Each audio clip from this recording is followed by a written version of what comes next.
dans le canapé des coulisses, je reçois Raphaël. Hey hey.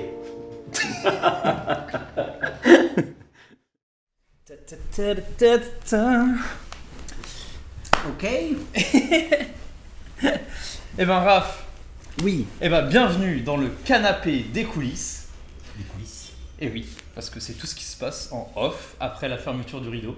Et ben pour démarrer, moi j'ai envie de te proposer de te présenter de la manière que tu veux, si tu veux chanter, si tu veux faire une blague ou n'importe quoi, ou juste dérouler ton CV. C'est une intro sur comment toi tu veux te présenter. Moi c'est Raph. Ouais, non, c'est pour ça qu'on va pas chanter tout de suite. Bah écoute, je m'appelle Raphaël. Merci de m'inviter pour ce format que je ne connais pas encore et que je découvre. Ça fait un plaisir. Et puis se présenter donc succinctement. Je suis tombé dans l'impro il y a une vingtaine d'années, puis je me suis noyé dedans. J'ai ressuscité à l'intérieur et puis ça occupe beaucoup de mon temps, quoi. Ok. Voilà. Super. Et du coup, en parlant de premiers pas, quelles ont été tes premières scènes ou tes premières rencontres avec des gens de l'impro ou avec la scène? Alors moi j'ai commencé l'improvisation, alors mon premier rapport à l'impro plutôt, c'était à Strasbourg, j'étais encore strasbourgeois, c'était dans les années 90, je pense que c'était en 97, c'était au Fossé des 13, donc c'est un endroit qui existe encore à Strasbourg, il y a une troupe qui joue encore là-bas qui s'appelle la Lolita, c'est une des premières ligues d'improvisation de France. Ok. Et j'avais vu quelques spectacles et j'avais été émerveillé, quoi. Je trouvais ça... Vers quel âge c'était ça? J'étais adolescent. Ok. Et j'avais trouvé ça incroyable. Ça m'avait beaucoup marqué et je me disais, ils ont trop de la chance de faire ça, quoi. Et c'était beaucoup de matchs? C'était des matchs? Que des matchs? C'était du match, ouais. C'était du match, il n'y avait que du match à l'époque. Et en fait, ils avaient l'air trop de s'éclater, ils jouaient des personnages, des situations, enfin, c'était trop une ambiance qui me plaisait. J'ai jamais pensé que moi je pouvais en faire. Après, je suis rentré à la fac, toujours à Strasbourg, la première année de fac. Je suis allé revoir des spectacles et là j'ai croisé à la fac un des improvisateurs que j'avais vu. Et franchement, je l'ai vu, je me rappelle encore. C'était comme si je voyais une star de la télé, quoi. Waouh, je t'ai vu au spectacle, c'était génial. Il m'a regardé, genre, bon, c'est la première fois que ça m'arrive, tu vois, presque, limite. Et puis voilà, donc j'avais vu quelques spectacles à Strasbourg de la Lolita. Et après, en arrivant à Paris, je suis arrivé à Paris en 2000, il y a mon coloc qui s'est mis à faire de l'improvisation, un breton. Et il m'a dit, je commence à faire un truc, je sais pas si c'est vraiment fait pour moi, mais toi il faut que tu viennes. Toi, j'étais un peu le petit rigolo de la bande, je faisais des blagues, c'était ma façon d'exister. Parce que du coup à Strasbourg t'avais croisé l'autre que t'avais vu sur scène, mais t'avais pas commencé. Non, tu l'avais dit bonjour et échangé un peu, quoi. j'étais juste en mode oh c'est génial ce que vous faites, mais ça m'a pas effleuré à l'idée, tu vois, j'étais pas le monde artistique n'était pas accessible, tu vois, pour moi à l'époque. Toujours pas d'ailleurs, hein, je sais pas. Mais du coup, là j'y suis allé et j'ai pris mon pied, quoi. Je trouvais un cadre où je pouvais faire des conneries et les gens ils faisaient ouais, c'est ce qu'on attend de toi ici. et c'était top, quoi. C'était au centre d'Aviel. Puis il y avait d'autres personnes avec qui on a fait les 13 à l'Ouest plus tard qui ont commencé aussi là-bas. Il y a encore Jérôme Thibon et Jojo aussi qui y sont encore, qui étaient là-bas de l'époque. Il y en avait d'autres, hein. Céline, Karine, Sylvie, je le dis. Peut-être, mais on peut redire. Je sais plus. Il répète plusieurs fois. Je te dis qu'il y avait Sylvie aussi. Il y avait Sylvie. Il y en avait d'autres, voilà. Et puis donc ça a commencé comme ça. C'était notre soir de la semaine. Et puis après les premiers contacts avec la scène aussi. Dans la patinoire, le premier spectacle c'était vraiment match. Donc il y avait une petite ambiance un peu compète, mais bon, bienveillante, mais compète quand même, mais quand même bienveillante, mais compète quand même, quoi. Ouais. Mais bienveillante. D'accord. Voilà. Il y avait un paradoxe comme ça de... Non, mais on est là pour s'amuser, hein. Bon, franchement, on a gagné, mais franchement, on s'est bien amusé. Le parallèle qui est assez subtil. C'était un peu ça, l'ambiance, un peu les débuts, c'était ça. Ouais, chouette. Et en fait, t'en as fait un loisir, mais après, c'est quand même un peu plus tard où tu t'y es mis en mode à plein temps, professionnellement, à en vivre.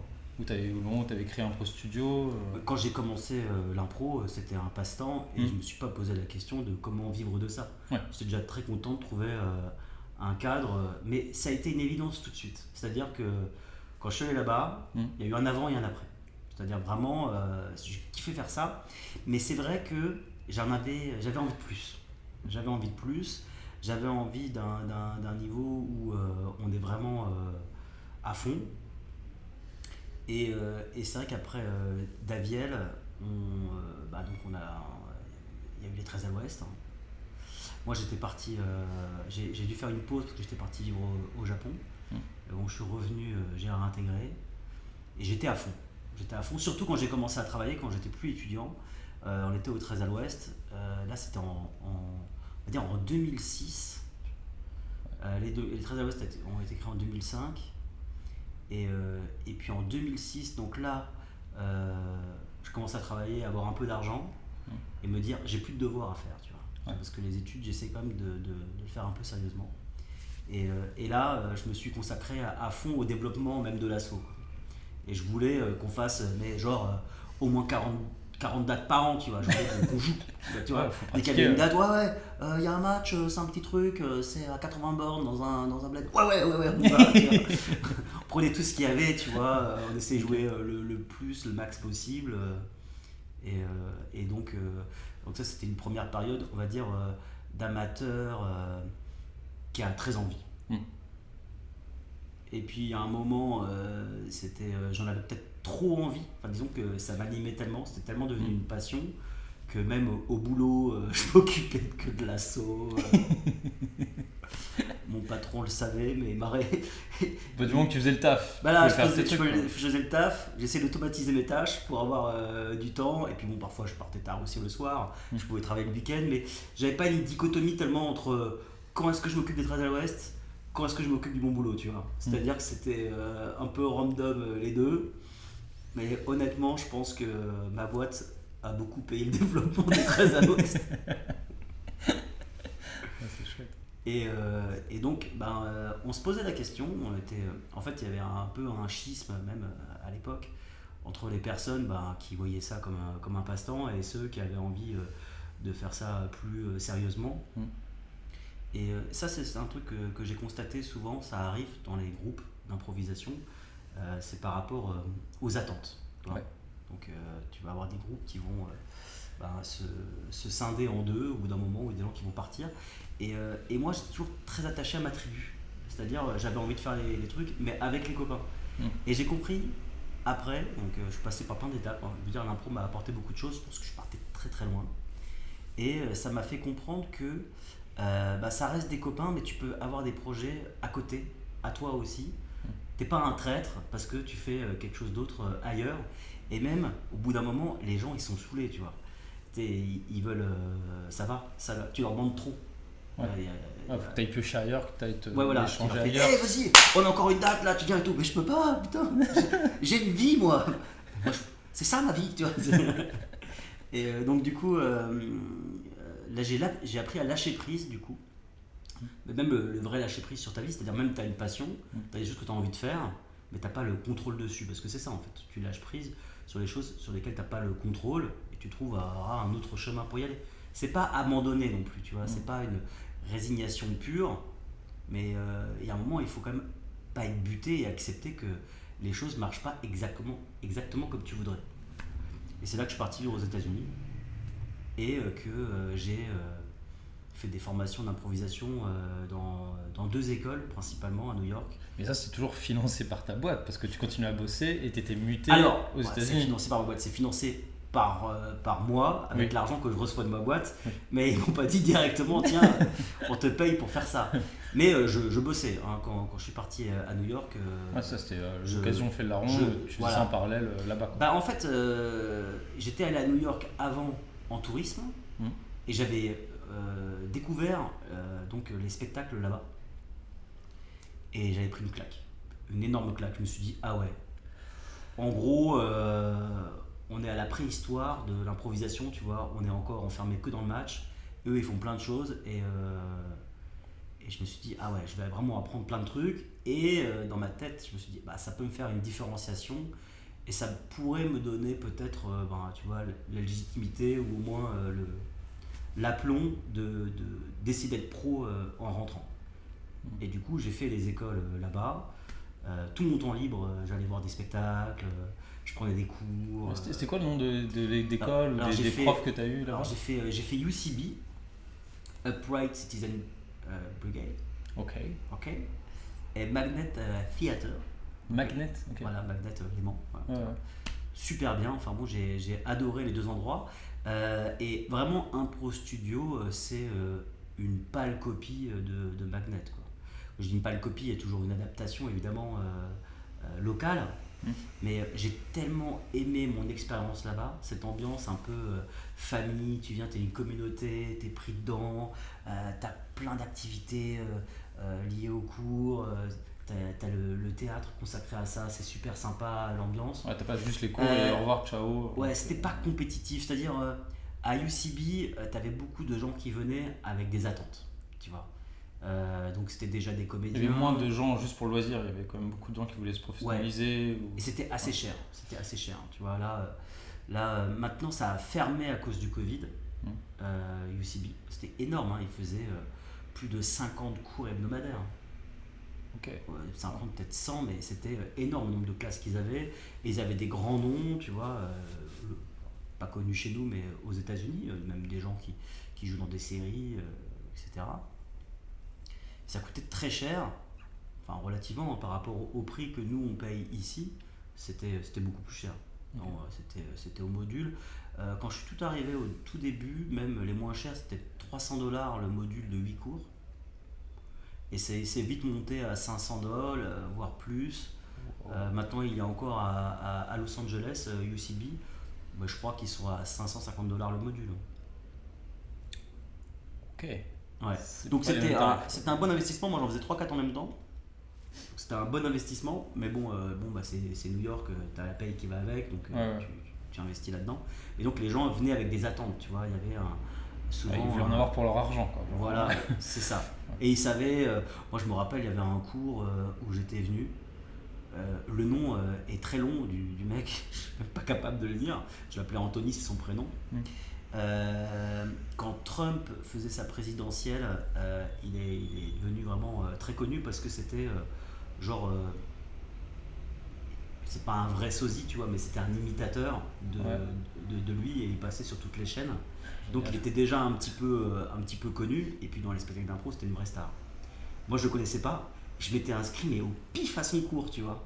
Et apparemment, pour s'inscrire, tu te connectais et en 2 minutes, toutes les places étaient sold out, tu vois, au moment où ils les avaient rideau. Ah oui, donc toi, tu étais vraiment connecté au bon moment, quoi.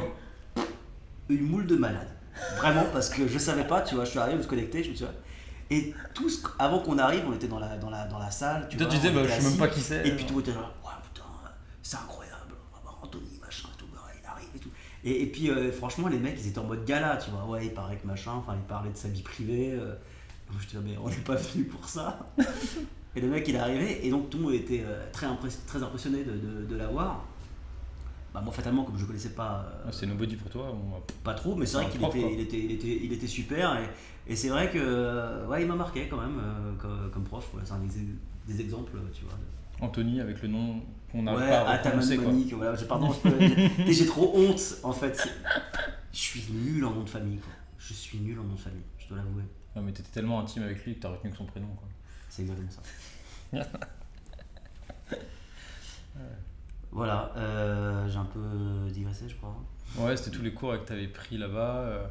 Ouais, et du coup, après, je suis passé un peu plus de 3 ans là-bas au total. Et quand je suis rentré, donc là, je me suis dit, ok, je suis chaud.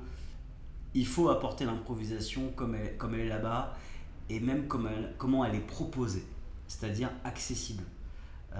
C'est-à-dire avec une pédagogie vraiment prévue. Ouais, t'en fais pas un truc d'élite, qui ont déjà des années de théâtre derrière eux.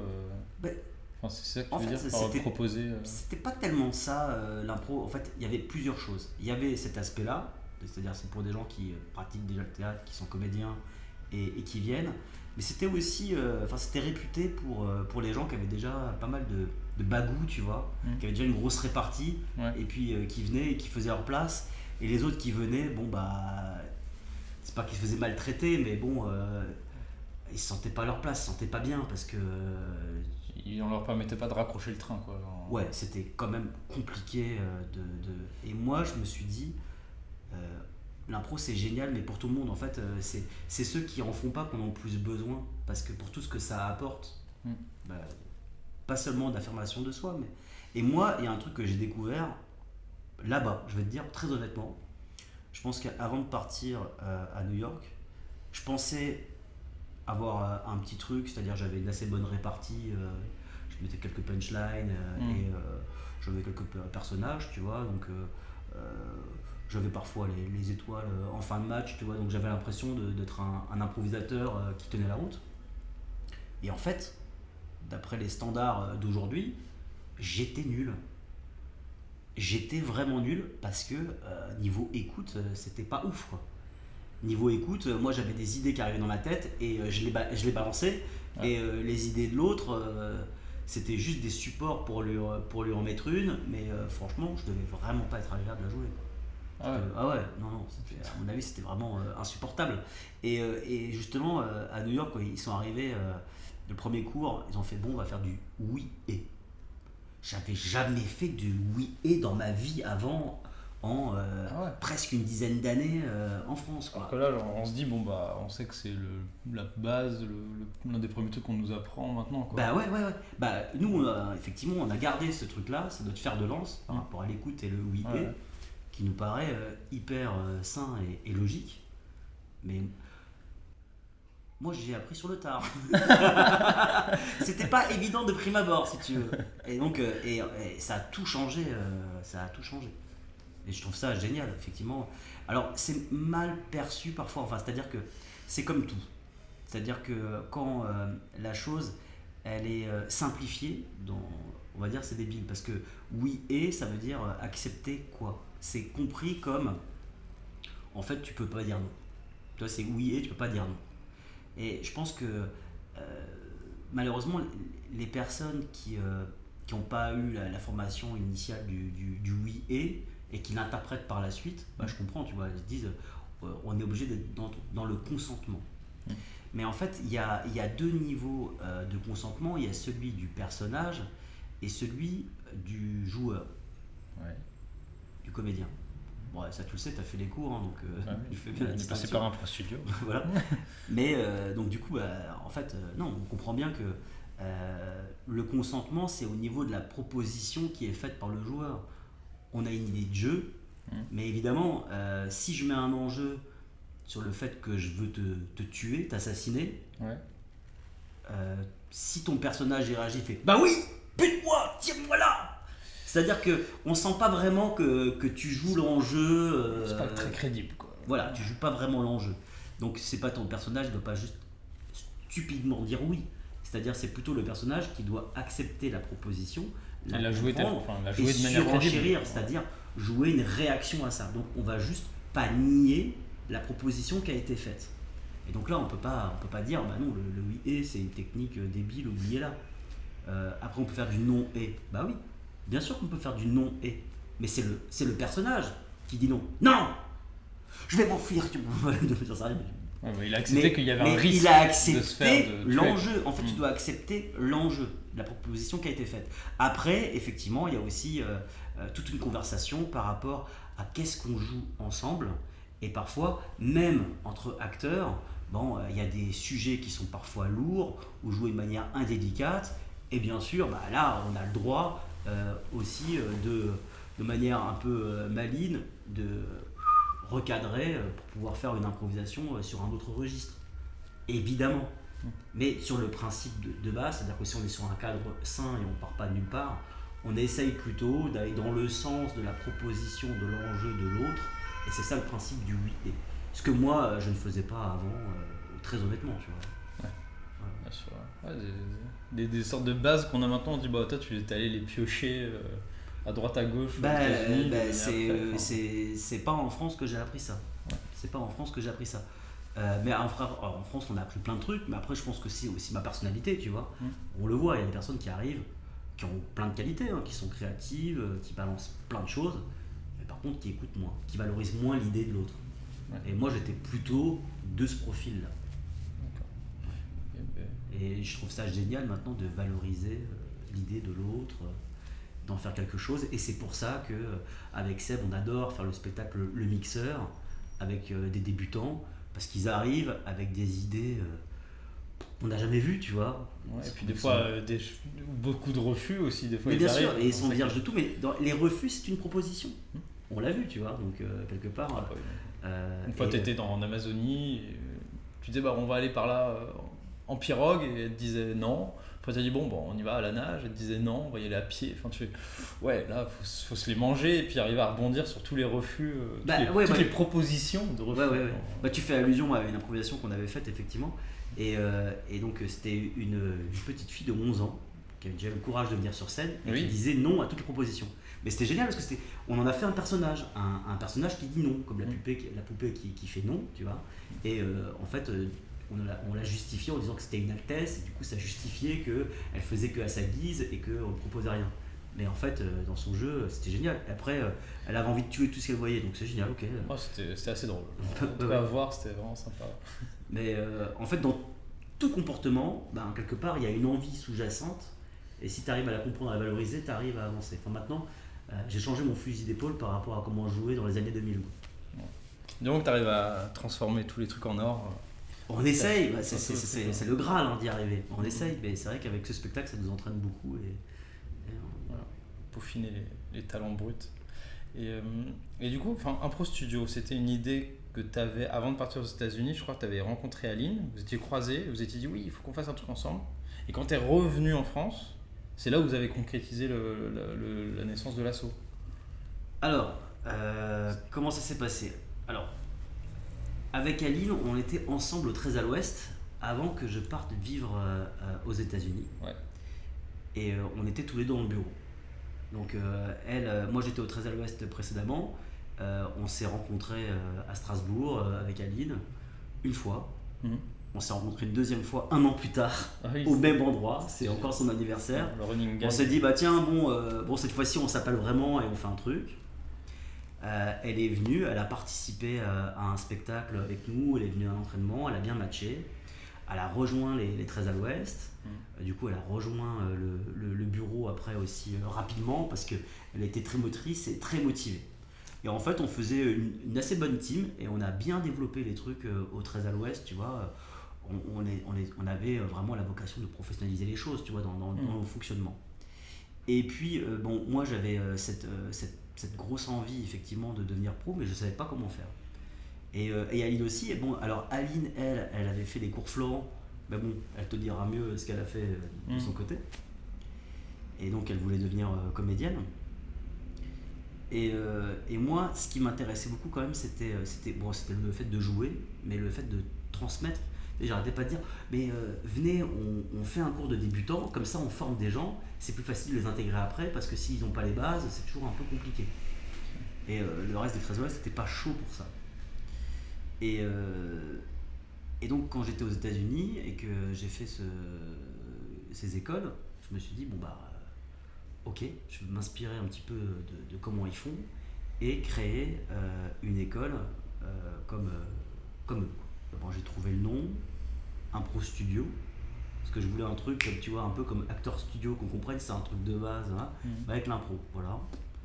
En fait, la question qu'on se pose quand on commence ce genre de choses, c'est comment on trouve les gens.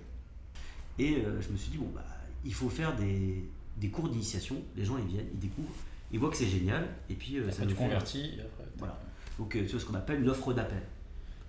Et du coup, j'ai commencé à faire des cours d'initiation de 2 heures à 9,99€. Ouf, un prix d'appel assez intéressant. Alors là, au lieu de 20€, parce que j'estimais que ça valait 10€ de l'heure, mais offre de lancement, 10€ le cours d'initiation, 9,99€. Donc c'était un peu la blague, c'était pour une place à 10€ d'acheter, 1 centime fétiche offert, tu vois. Okay. Et donc on faisait ça, je faisais ça au début, les dimanches soirs de 17h à 19h. C'était il y a 8 ans ? C'était en 2014. 2014, ça a commencé, c'était le 1er juin 2014. Ton premier cours d'essai que tu as donné, c'était 1er juin 2014. Dans le cadre d'un pro studio. Ouais. Ok. Et donc, le premier cours, j'étais plus très confiant. Enfin, tu vois, je me suis dit. Pourquoi? Parce qu'il y avait un enjeu. Non, mais en fait, j'étais là, j'ai pas assez communiqué, il va pas y avoir assez de monde, alors du coup. Avant que les gens arrivent, t'étais ouais. pas assez. Okay. En fait, la veille, tu vois, parce que j'avais commis l'erreur de pas demander de réservation et dire vous venez sur place et puis on voit. Ah ouais, toi c'était vraiment freestyle quoi. Donc du coup j'avais aucune visibilité. La surprise. Tu t'es laissé j'avais aucune visibilité. Et j'avais organisé des spectacles avant, mais avec les potes, notamment les 13 OS, en disant voilà, on fait un mixeur, donc c'est moi qui l'organisais. Je les mettais en scène et je commençais à les faire jouer un peu avec le public. Enfin, tu vois, j'avais envie de créer ce genre d'interaction comme j'avais vécu aussi aux États-Unis. Et donc le 1er juin, je me dégonfle. Enfin, juste la veille, je me dégonfle, je me dis je pense qu'il y aura pas beaucoup de monde, ça va être un peu bizarre. Tu t'étais dit, est-ce qu'il me faut 5 personnes minimum pour que je le fasse dans ma tête, il fallait être 10 pour qu'il y ait une bonne ambiance, ça se passe bien. Tu vois, je restais calé un petit peu sur les cours que moi j'avais vécu. Et en fait, je dis à ma copine de l'époque, tu veux pas venir? Parce que s'il n'y a pas beaucoup de monde, ça fait une personne en plus, tu vois. Donc elle était très encourageante. Évidemment, elle est venue, mais en fait, comme j'avais commencé à rien dire, tu vois, alors, je me suis dit il y aura personne, mais viens quand même juste au cas où, tu vois. Puis je suis devant la salle, j'attends, je me dis bon, il y aura personne, c'est bon, on va pouvoir se barrer. J'ai juste perdu les prix de la location de la salle, c'est pas très grave, on s'en fout. Et puis là il y a un mec qui arrive. Et je fais ah salut, comme par hasard tu passes par là? Non, je viens pour le cours. Je fais ah ouais. Et il dit bah écoute, très bien, viens, super. Puis on y va, et puis donc ils sont que 2. Et je leur ai fait faire des exercices par 2, comme ça, une petite scène, une petite application, on peut le voir après. Et c'est devenu mon premier élève. C'est le tout premier élève d'un pro studio, et il s'est inscrit. Okay. Il a été convaincu, il a fait les 3 ans. Et une semaine après, le 8 juin, tu vois, je me rappelle quand même assez bien, ça marquait, c'est une période incroyable. Là, j'avais une petite quinzaine de personnes.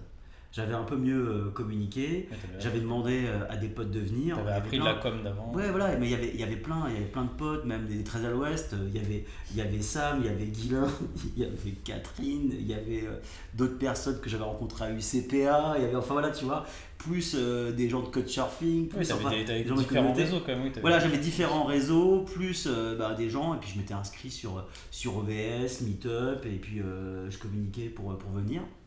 Et à partir de là, ça a été tout le temps blindé, quoi.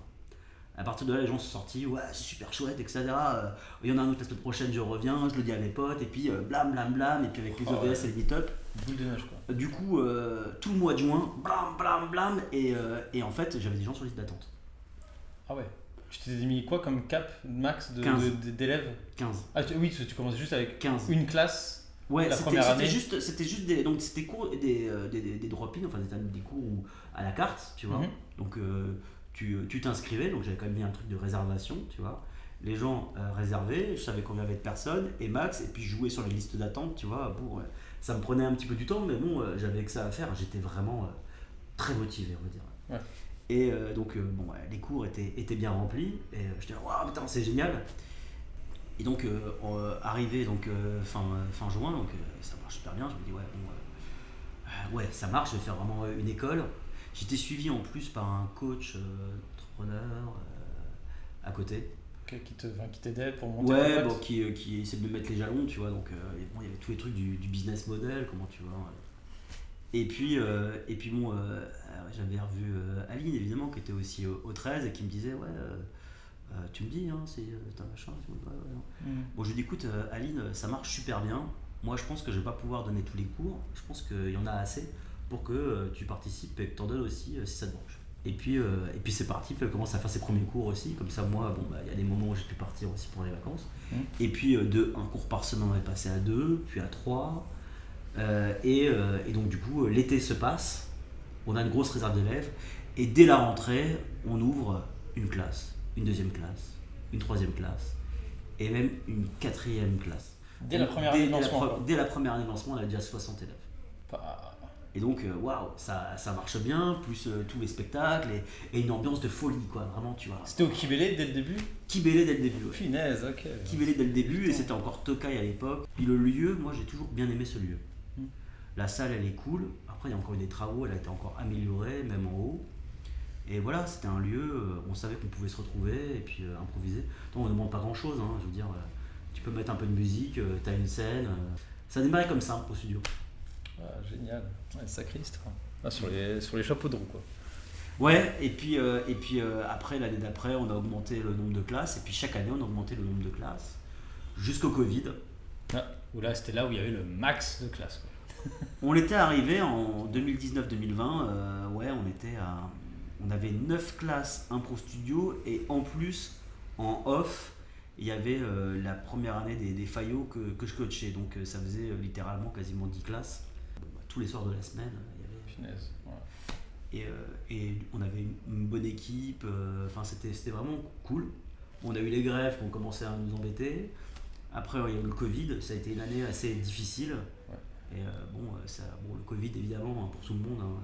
Et alors, du coup, si c'est pas pendant les années Covid, j'imagine, c'est quoi un moment de grâce sur scène, que ce soit de connexion ou de rire, dont tu te souviens? Il y en a beaucoup, je pense qu'il y en a beaucoup. Ce qui est chouette, c'est que même avec le temps qui passe, il y en a encore. Parce que à un moment, tu t'habitues un petit peu aux choses. Ouais. C'est un peu comme la drogue, tu dois augmenter les doses. Ouais. Moi, j'ai toujours eu un peu peur de ça. Je me suis dit, il faut savoir se cantonner à ça, parce que sinon, tu en veux toujours plus. C'est une course à l'échelle. Tu deviens insensible à ce qui était génial avant. Ouais, c'est ça. Quoi.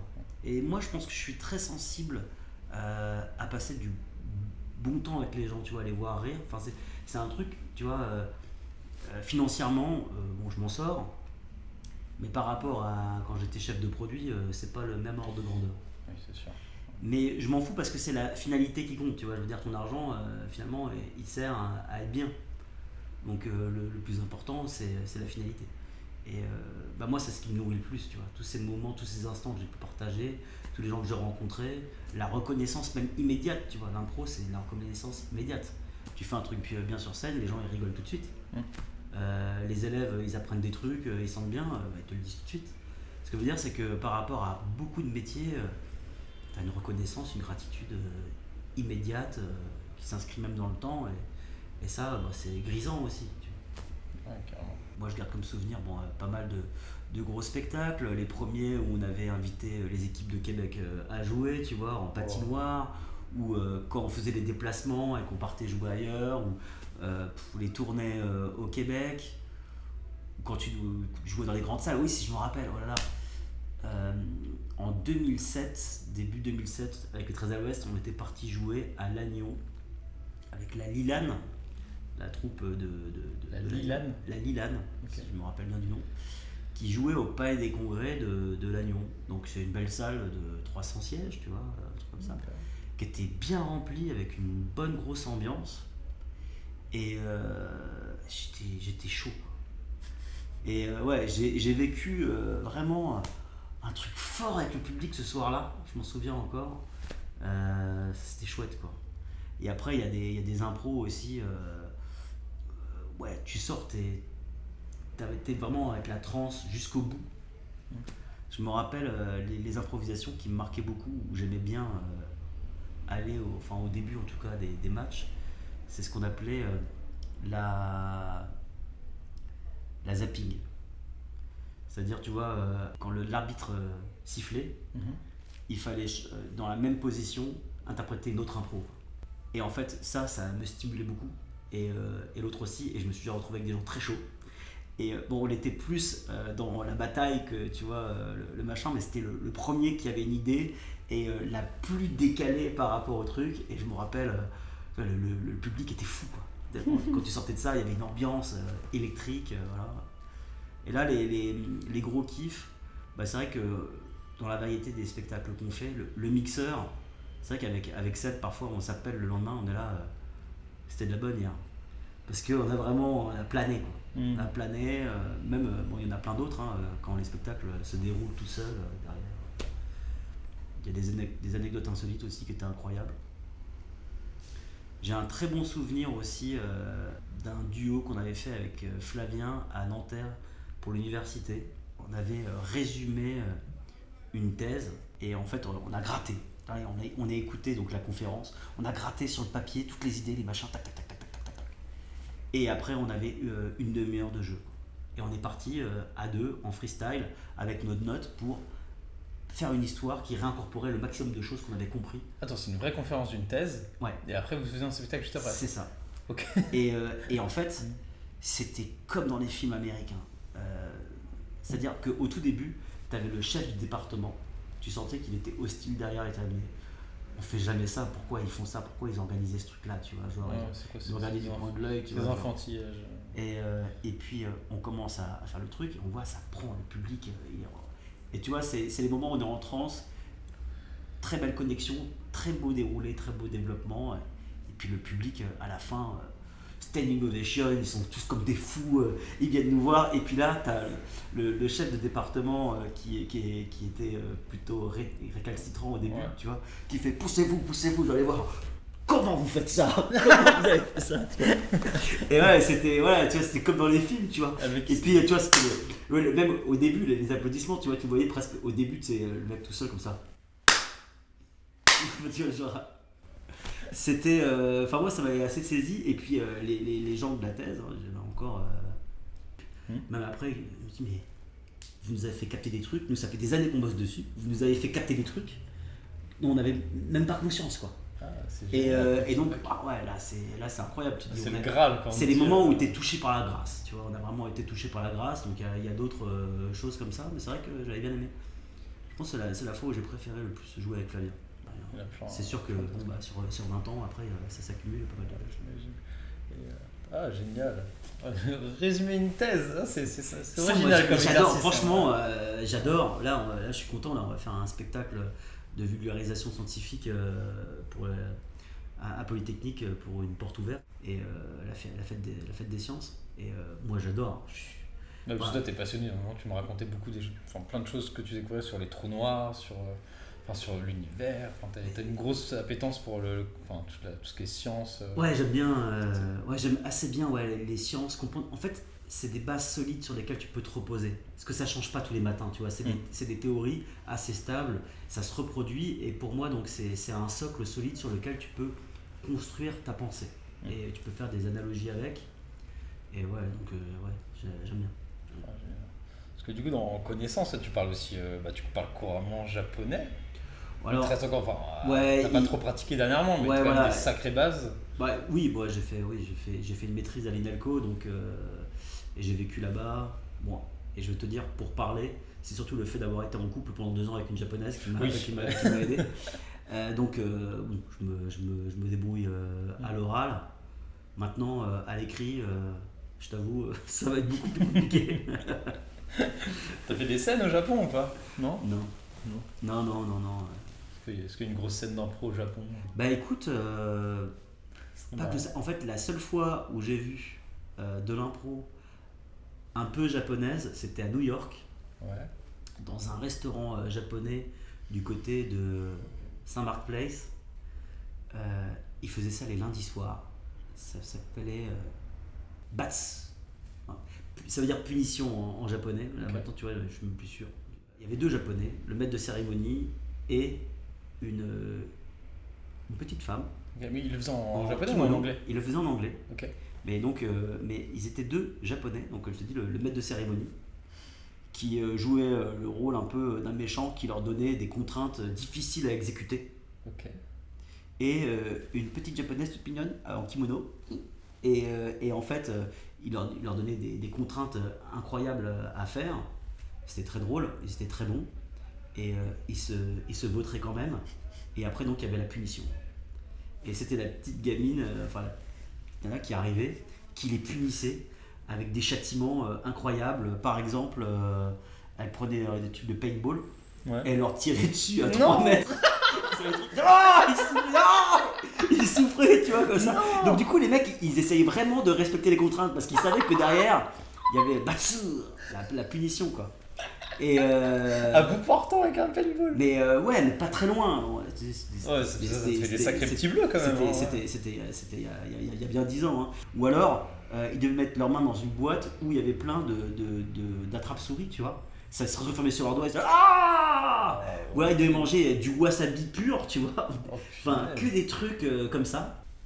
C'est ce truc que j'ai vu d'un pro un peu japonais. Sinon, je connais rien. C'est incroyable, hein. Et je suis pas retourné au Japon depuis 2005. Donc, tu vois. Ouais, parce qu'on ça. Ça commence à me trotter un peu dans la tête. Mais bon. Pourquoi pas une petite tournée au Japon là. C'est génial. De manière plus générale, toi, est-ce que si on te met sur un cabaret Ouais. et on sort une contrainte et tu dis celle-là, cette scène-là, là, c'est pour moi, c'est ma contrainte. J'adore faire ça et je l'ai sur le bout des doigts. C'est quoi ta contrainte préférée? Bah, en fait, je joue plus tellement avec des contraintes, je t'avoue. C'est Ouais. maintenant. En fait, par exemple, sur le mixeur, ma contrainte, c'est la personne avec qui je vais jouer, tu vois. Qui connaît pas du tout l'impro, qui va me faire par exemple que des refus. Donc, je sais comprendre comment jouer avec ce que l'autre me propose et trouver ce jeu. En fait, ce que j'aime bien, c'est trouver le jeu de la scène avec l'autre. Sinon, peut-être les contraintes d'expression, telles que faire des jeux de mots ou rimer, pourquoi pas. Si encore on me donne des contraintes, je préfère encore ce genre de style, tu vois. Des contraintes d'expression, parfois quelques contraintes de structure, tu vois. Bon, comment tu dois arriver à finir l'histoire, par exemple. Tu vois. Voilà. Mais sinon, c'est vrai que je t'avoue, je préfère avoir des contraintes, c'est-à-dire des éléments à intégrer. Des éléments à intégrer, tu vois, genre où à chaque fois qu'il y a un stimuli, il faut changer, tu vois, et puis donc retrouver quelque chose de nouveau et toujours s'adapter. Mais je pense que ce que je préfère comme contrainte, c'est m'adapter. Quelque chose qui me force à changer pour trouver une nouvelle solution. Ma réponse est pourrie. Non, c'est très bien. Ouais, du coup, toujours dans tes zones de confort, est-ce qu'il y a un personnage refuge que tu as où tu dis, comme quand c'est l'exemple que je donne à chaque fois, hein, comme quand on se dit, bon, j'ai pas d'idée d'action, tu creuses. Toi, il y a une scène, tu vas y aller, tu fais, bon, vas-y, je vais me faire alors, c'est tel vraiment, personnage, tel archétype. C'est une hantise que j'ai un petit peu d'avoir ce genre de mécanisme, d'avoir une action ou un personnage. On en a connu, hein, qui changeait souvent des ampoules, qui creuse ou machin. Moi, j'essaye de pas en avoir, quitte à rien avoir, quitte à avoir un personnage proche de moi. Pourquoi ? Parce que je pars du principe que la scène n'est jamais nue. Il y a toujours déjà un petit peu quelque chose. Et du coup, je préfère faire un lien avec ce que j'identifie maintenant et faire un choix là qui sera plus riche qu'un premier choix que j'ai fait de zéro ex nihilo, juste de moi, cette habitude. Tu vois. Donc, quitte à ce que ça soit un plus petit flottement, mais voilà, je préfère ça. Quoi. Donc, venir avec ce qu'est là, ton émotion, et pas essayer de créer un perso de zéro direct et de le proposer, quoi. Non, c'est pas mon style de jeu. Trouver un truc organique à faire grossir, quoi. Ouais, peut-être que même on va peut-être me dire, Raphaël, tes personnages en ce moment ils sont quand même moins marqués, tu vois. Je pense qu'effectivement par rapport à avant New York, où là pour le coup c'était l'inverse. Tu proposais énormément de trucs. Je proposais directement, tu vois, directement j'avais une tête, voilà, je propose ça et puis l'autre il se débrouille, tu vois. Et en fait j'étais tellement force de proposition que l'autre devait s'adapter et il avait pas le temps de proposer un truc et je l'écrasais, quoi. Et parfois quand il y avait un mec en face qui était autant force de proposition, ça devenait assez fou et c'est ça qui a créé après des souvenirs de scène. Mais maintenant je préfère effectivement, quitte à tâtonner un petit peu, je trouve qu'on va avoir un résultat plus original que si de manière volontaire j'essaye de trouver vraiment un truc. Et c'est vrai que c'est complètement différent du cabaret comme on faisait classiquement où tu dois avoir une impulse très rapide. Et d'ailleurs maintenant je vois que je suis plus très bon à ça. Ouais, peut-être moins attiré, on est plus attiré par du long forme, des choses plus organiques. Voilà, le long forme, j'aime bien. Moi après tu sais, moi j'aime bien l'improvisation dite à l'américaine, toujours pas de terminologie un peu mieux, mais inspiré du Harold et trouver le game. Peut-être on pourrait expliquer ce que c'est le Harold en 3 actes. Avec plusieurs étapes. Le Harold, c'est une structure en plusieurs étapes. Il y a un opening qui est une sorte de brainstorming après une suggestion qui vient de l'audience. Et cet opening, on va essayer de développer plein d'idées. Et ce que j'apprécie donc dans ce format-là, c'est que on va avoir plein d'idées un peu originales qui naissent grâce à ce bouillon de culture. Et on va avoir l'occasion de les étirer par la suite. Et dans le Harold, en fait, c'est structuré en plusieurs bits, BEAT. Ça des sortes de vagues de scènes, en fait. Ouais. Donc, tu as 3 premières scènes qu'on appelle les scènes A, B et C, classiquement. Ouais. On va développer spécifiquement un axe d'une idée qu'on a identifiée dans ce bouillon de culture. Et on s'amuse avec ça. Et le but, c'est de l'avoir clairement identifié, que tout le monde ait compris un petit peu les règles implicites, même d'être capable de les dire après de manière explicite. Quelles sont les règles de ce jeu de la scène? Donc on va avoir des règles sur la scène A, celle de la B et celle de la C. Et ça, c'est notre premier bit. Okay. Et donc après, c'est un peu comme un Big Mac, où tu as une couche de pain, qui sont les bits, tu vois, et une couche de steak, qui est ce qu'on appelle les group games. Donc là, c'est quand tu augmentes ce qui a été proposé avant. Alors ça, justement, c'est pour ça que je vais laisser les group games de côté pour le moment, et je reviendrai dessus, c'est les steaks. Je vais parler juste des 3 couches de pain. Okay. Donc il y a la couche de pain de base qu'on a dit, donc c'est les scènes A, B et C. On a développé ces premiers jeux. Après, dans la deuxième tranche de pain intermédiaire, on va garder cet ordre-là, des scènes A, B et C, et on va essayer de les pousser plus loin. C'est-à-dire, mais on va faire une autre scène. C'est pas forcément lié au niveau narratif, ça ne veut pas dire forcément les mêmes personnages. On peut se contenter de faire un parallèle dans une autre situation. Mais ce qui va être important, c'est d'avoir les mêmes règles. Les règles qu'on avait identifiées, on les garde. Et on les pousse encore plus loin, vu qu'on les a bien comprises. Et on fait pareil dans les 3. D'accord? Donc ça, c'est notre deuxième couche. Après, il y a encore un steak, le group game, on verra après. Et on finit avec ce beau pain avec des petits pavots là dessus, graines de pavot. Ce troisième bit, on résout tout. On va croiser des choses qui nous ont marquées dans les différentes scènes entre elles.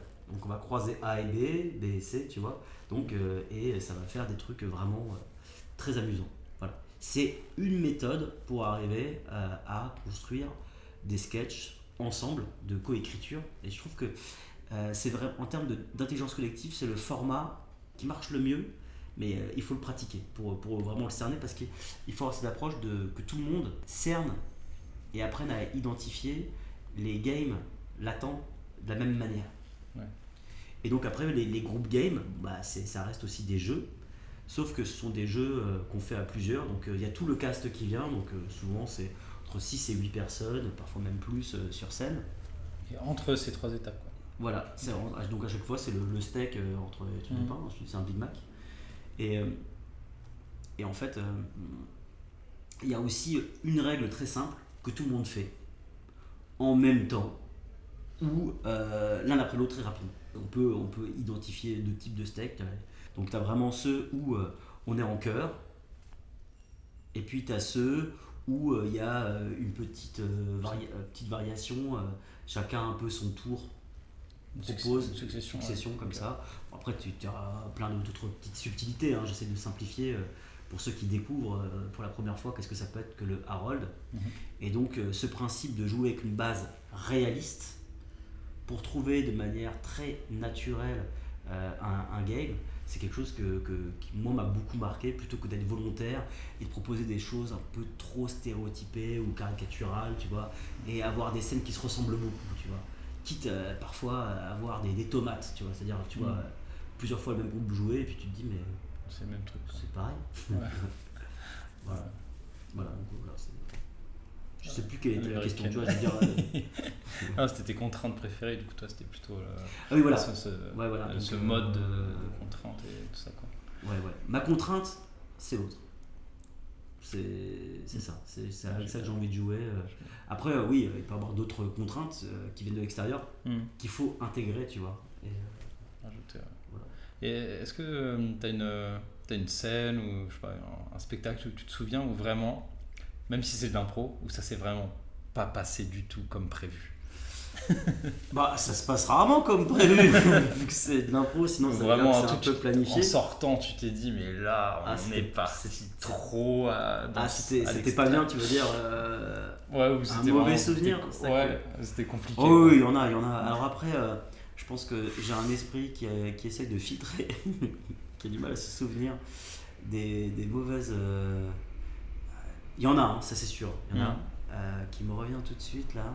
Ce que je peux te dire, là, peut-être qu'il y a un cas particulier qui va me Mhm. revenir, mais c'est surtout, c'est les fois où on n'était pas connecté.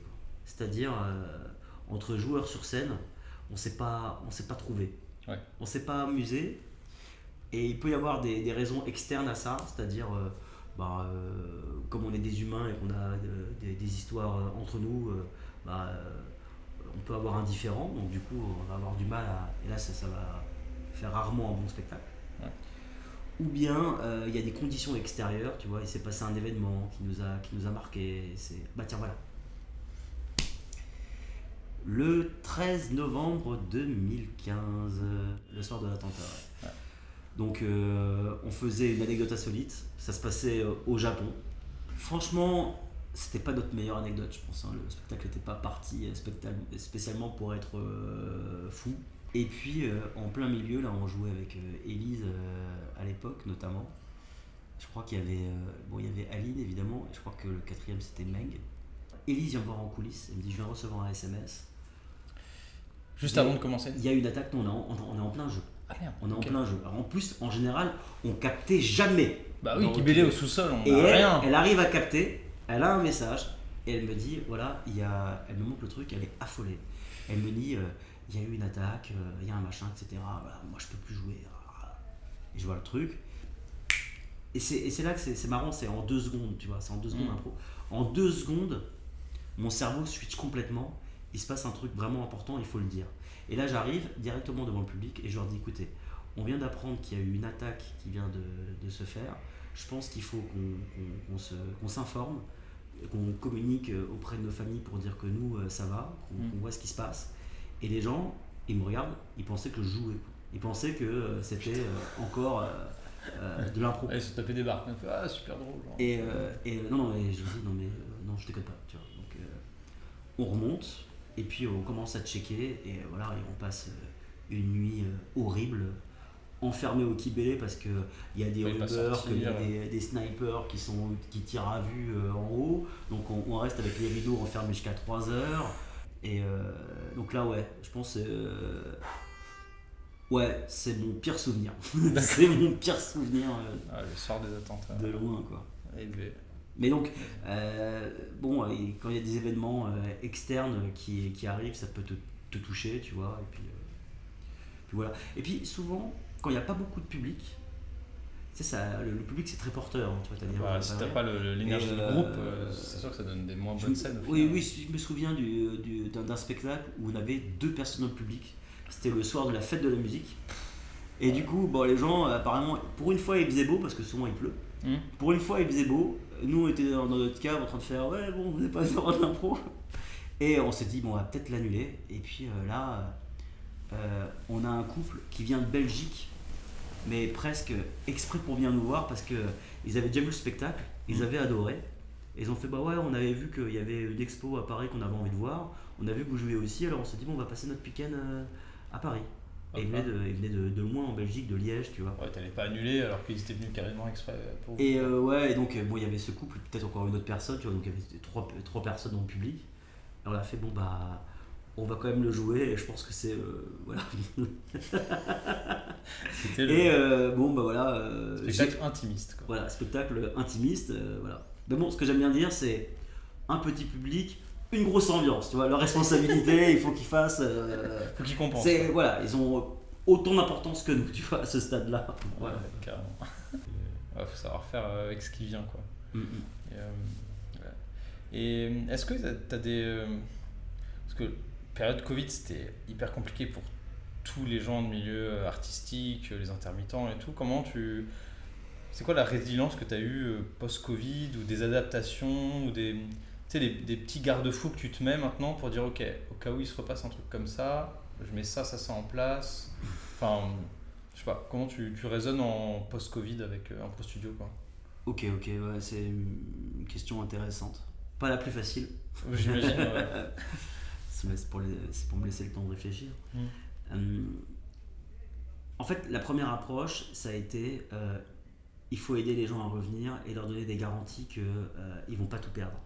Mm-hmm. Donc la première approche, en 2021-2022, on savait qu'il y avait un gros risque, donc on avait communiqué, on avait dit vous inquiétez pas, si on ne peut pas faire les cours, vous êtes remboursé intégralement. Ça c'était hyper rassurant en tout cas. Ouais. Voilà, et c'était important parce que sinon les gens ils allaient arrêter de s'inscrire parce que moi personnellement, je me serais pas inscrit pour un truc où je me dis bah tiens ça se trouve dans 2 mois c'est coupé et puis coupé, je fais sucrer mon et à la place je vais avoir un service qui n'a rien à voir, genre des cours en ligne.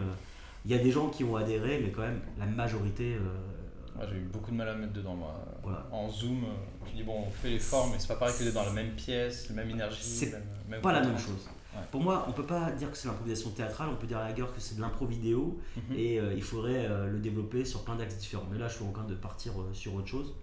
Mais bon, effectivement, l'axe de l'impro vidéo, ça pourrait être un axe de développement si vraiment on peut plus se trouver de nouveau en présence comme c'était le cas. Maintenant, là, il reparle d'une 9e vague en ce moment, mais c'est plus des vagues qui ont l'ampleur de celles qu'elles étaient. En tout cas, je l'espère. Puis je pense qu'on a vu que le mal que ça faisait économiquement, c'était contre-productif. Donc je ne pense plus qu'on aura ce genre de contraintes. Au pire, on pourrait avoir de temps en temps cours avec masque pour les gens qui sont incertains, mais au moins en présentiel. Moi j'essaye maintenant d'être plutôt optimiste par rapport à cette idée qu'on va pouvoir continuer à être en présentiel, même si cette menace d'avoir de nouveau des pandémies, parce qu'on est hyper connecté, hein, c'est une maladie de l'hyperconnectivité hein, finalement. C'est dans le monde maintenant. On est tellement concentré que tout se propage hyper vite. Quoi. Voilà, on est tellement liés les uns aux autres que s'il y a quelque chose qui se propage vite, ça se propage partout.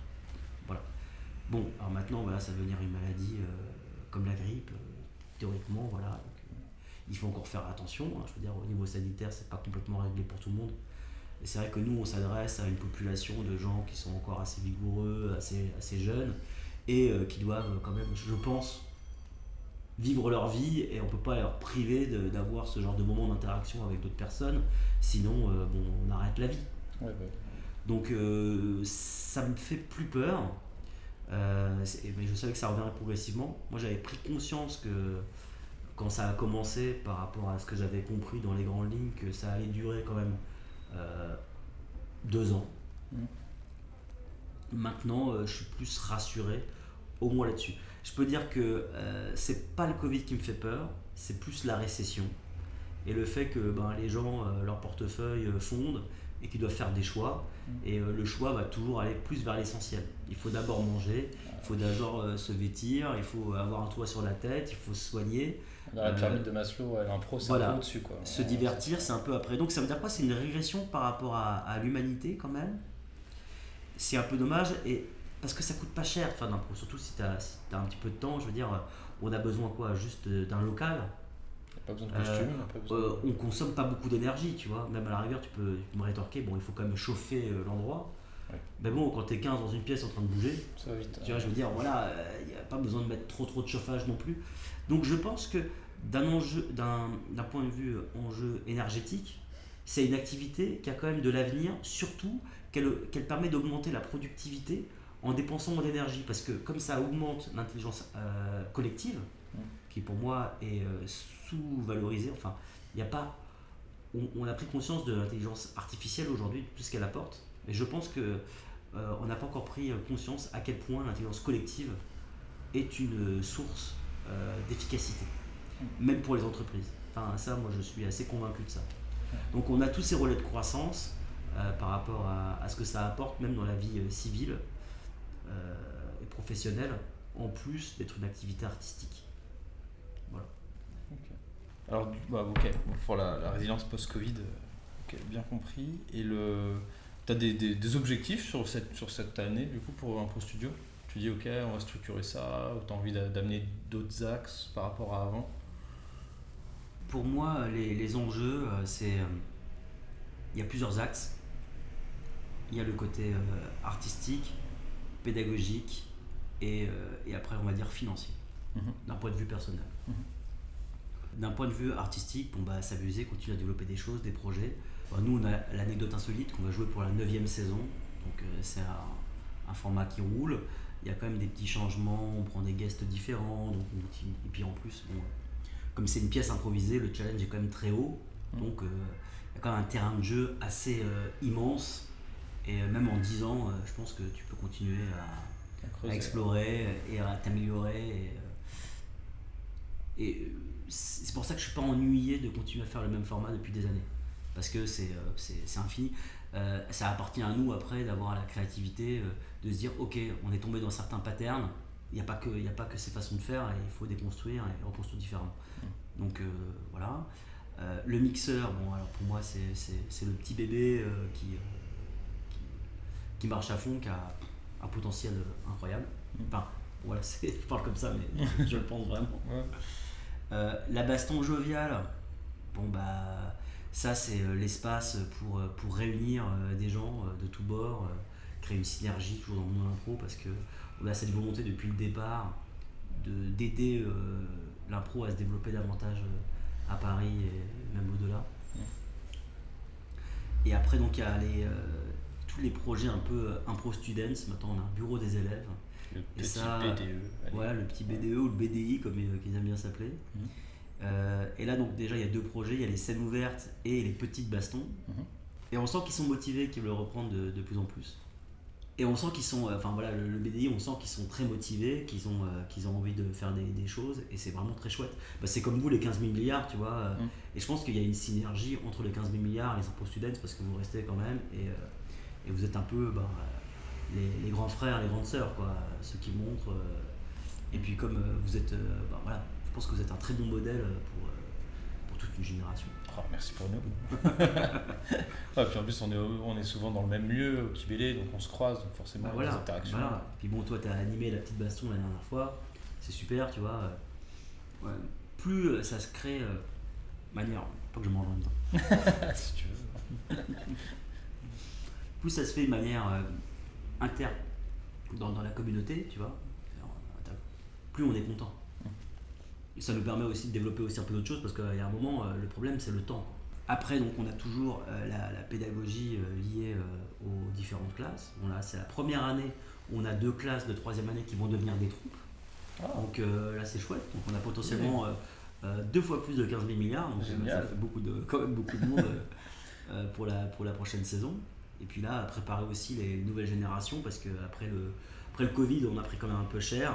Donc là, l'idée c'est de dire, vous avez vu, c'est passé, on peut s'amuser de monde ensemble, revenez. Donc pour moi, c'est vraiment la grosse année de relance. L'année dernière, il y avait encore un peu de Covid, c'était encore un peu dur, il y a eu des rebonds. Cette année, j'espère que vraiment on repart comme en 40. Génial. Et donc et puis après, au niveau pro, avec les entreprises, on fait de plus en plus de beaux projets. Là, on a la chance de faire un spectacle pour Polytechnique. On continue à former les officiers supérieurs de l'école de guerre. Sur quoi, la prise de parole ou sur de l'impro pure? Sur la préparation. Donc du coup, c'est antinomique, mais c'est la préparation à l'imprévu. D'accord. Voilà. Donc en fait, c'est ça, c'est ce que je te dis, c'est la grande flexibilité, être vraiment à l'écoute, parce que pour réagir, il y a plusieurs enjeux. Tu vois, les officiers, les soldats dans les corps d'armée, ils ont l'habitude d'avoir un certain fonctionnement au bout d'un moment, et quand ils reviennent dans la vie civile, et donc à ces hauts niveaux gradés, tu vois, ça va devenir des colonels. Quand tu trouves un politique en face qui réagit mal, comment est-ce que tu dois te comporter? Enfin, il y a pas mal de choses dans ce spectre-là, quoi. Donc pour la 3e saison, on va contribuer, on va dire, modestement, avec un petit module sur l'improvisation aux officiers supérieurs de l'école de guerre. Et ça, bon, c'est vrai que ça nous remplit de fierté. Ouais, pas mal d'axes qui repartent comme en 40, comme tu dis. Est-ce qu'il y a t'as un projet dans les cartons où toi il y a vraiment un format ou un concept que tu dis ça, un jour il faudrait que je le tente? Ah ouais, tu veux des choses confidentielles. Ah là, bah, on cherche. On est dans le coulisses, donc on veut les ragots. Bah, le projet que je peux te dire, qui est lié à l'impro à l'américaine, on a un petit projet là qu'on va commencer à partir d'octobre. Ah, ok. En petit comité. Voilà. Génial. Et sinon, il y a d'autres choses, je peux pas en parler. Ok. Parce que Abonnez-vous à la page Facebook pour en savoir bientôt plus, quoi.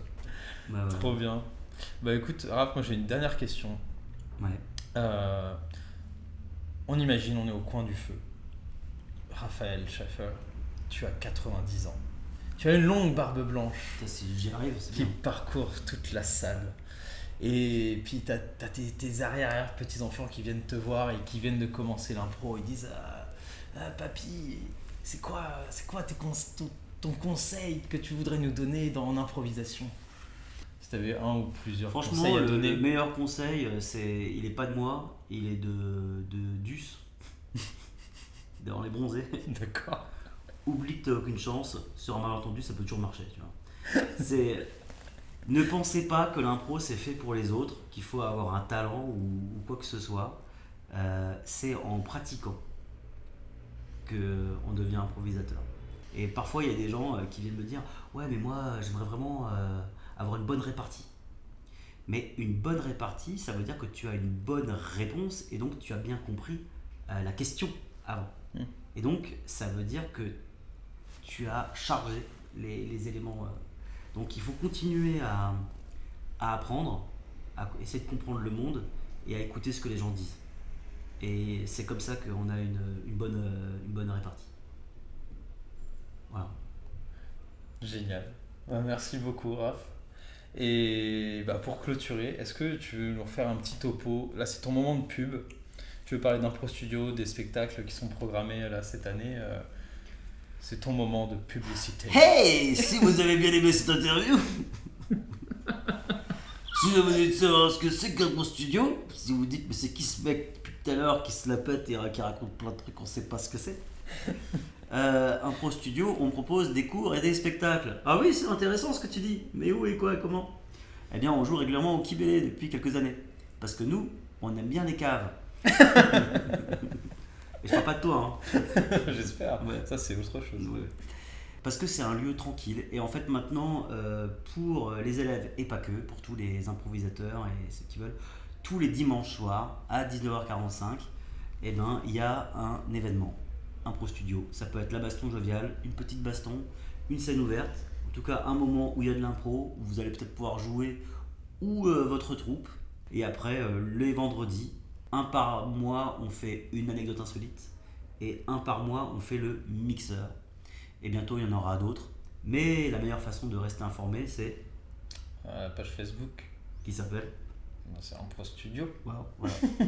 Merci Yvan, que tu es le meilleur promoteur que j'ai jamais eu. Merci improstudio.fr. Et on fait des cours. Donc si jamais vous découvrez cette vidéo parce que vous avez tapé tiens, c'est quoi l'impro? Et vous avez envie de tester l'impro, peut-être qu'on aura des cours d'essai encore avec des cours, donc venez. On adore les nouveaux. C'est notre passion. Génial. Merci beaucoup, Raph. C'était le canapé des coulisses avec Raphaël Schaffer. Et puis on se retrouve très bientôt. Merci Yvan.